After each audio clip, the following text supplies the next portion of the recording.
Okay, now we'll take the drywall up the stairs.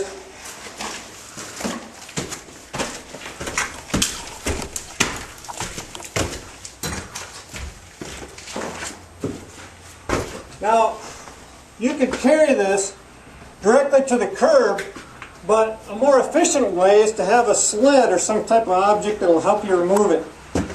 Okay, I've got a converted ice fishing sled here.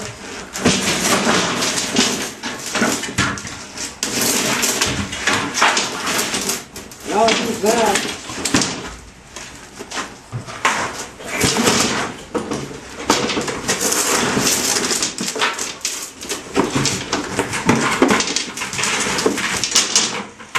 So I fill this up.